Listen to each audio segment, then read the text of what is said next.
Tonight, I want to take my text from my new book.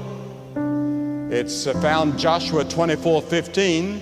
Choose this day whom you will serve, whether the gods your fathers served in the region beyond the river, or the gods of the Amorites in whose land you dwell. But as for me and my house, we will serve the Lord. As for me and my house, we will serve the Lord. He made a choice. Joshua voted. Now, Joshua had led the people of Israel after the death of Moses. He was a great general. And now, at the end of his life, he's called all the people together at Shechem. Now, Shechem was between two mountains. One was the mountain of law, and the other one was another mountain. And between those two mountains, they gathered. Now, the history of Israel was always up and down. For a little while, they'd serve the Lord, and then they would fall back in their old ways and go to their old idols. And in this case, it was Baal. And he was telling them, you've got to make a choice. It's between Baal and God. Which is it going to be? Who do you vote for? You know, we have old proverbs. I suppose you have them here in North Florida. He who hesitates is lost. Procrastination is the thief of time. A stitch in time saves nine. A bird in the hand is worth two in the bush. Now, they made decisions, and they cast their votes, no matter what the cost was, because of what they believed.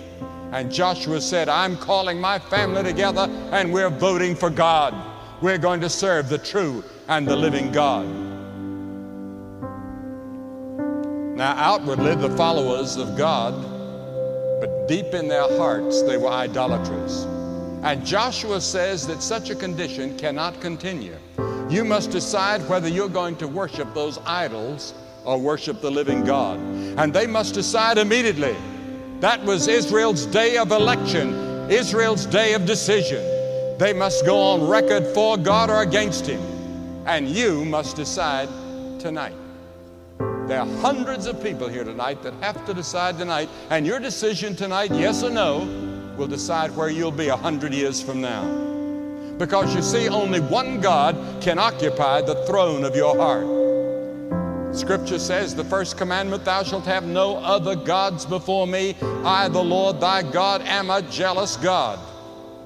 Now, we have idolatry today in subtle ways. Our actors and actresses and academics many times, and even athletes, can very easily, subtly become our gods.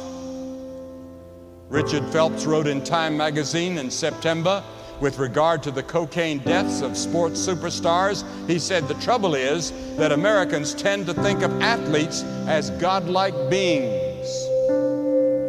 And sometimes that is true.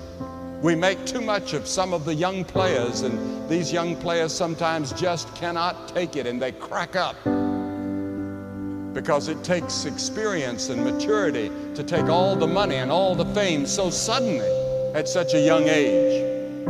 And Paul taught that a Christian is someone who has turned to God from idols to serve the living and true God. But regardless of what the people did, Joshua said, as for me and my house, we're going to serve the Lord. I don't care if the whole outfit turns against God.